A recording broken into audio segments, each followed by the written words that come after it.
if you're ready.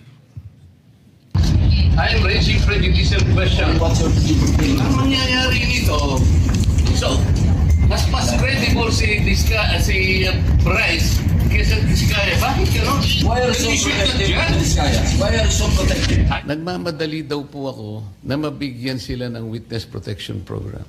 Yun po yung sinasabi ng batas eh. Pag hiningi nila with their consent, sapagkat nanganganib ang buhay niya, hindi ka magmamadali.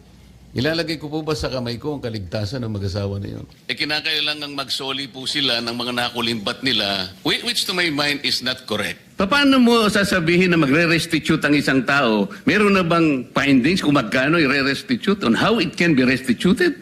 Nag-a-apply pa lang eh.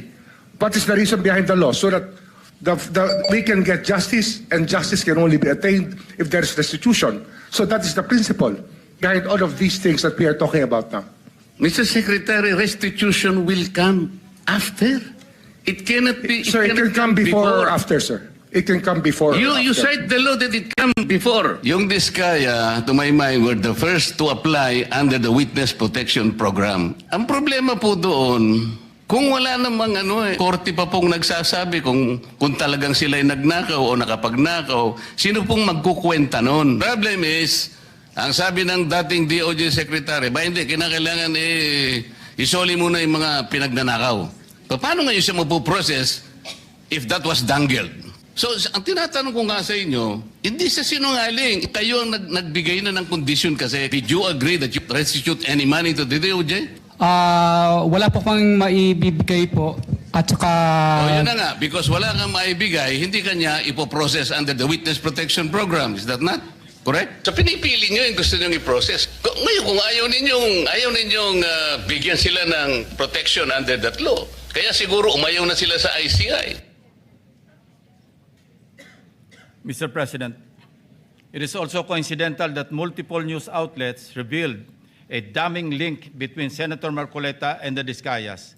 In one news story, a relative of Senator Marcoleta was said to hold a directorship at Stronghold Incorporated and Milestone Guarantee insurance companies that provided bonds for contractors owned by the flood control king and queen, Curly and Sarah Diskaya, at the center of a multi-billion peso flood control corruption scandal, raising conflict of interest questions in a high-profile Senate probe. Hindi pa po dito nagtatapos ang pagbibida ni Senator Marcoleta. Noong September 25, 2025, nagpresenta si Senator Marcoleta ng surprise witness sa katauhan ni Mr. Orly Gutesa.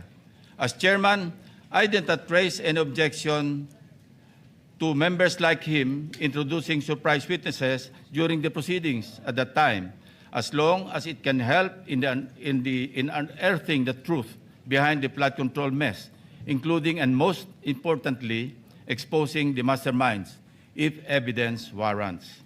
Gayunpaman, hindi pa man tapos ang araw, pumalag na sa media ang sinasabing nakapirma sa notary public na si Attorney Pechi Espera. Nakalaunan ay naging kasalanan ko pa din sa paningin ni Senator Marcoleta. Hindi po ang Senado ang nag-iimbestiga at nagbigay ng hatol na forged ang notaryo ni Gutesa. Mismong ang Branch 18 ng Regional Trial Court ng Manila ang nag-imbestiga. Independent yon sa Senado. Sa halip na tanggapin, galit pa sa resulta ng kaso dahil hindi naaayon sa gusto niyang kalalabasan ng investigasyon. Asal bida talaga. Ang matindi pa, nanakot pa na magsasampa ng kaso laban sa judge at abogado. Again, style bida.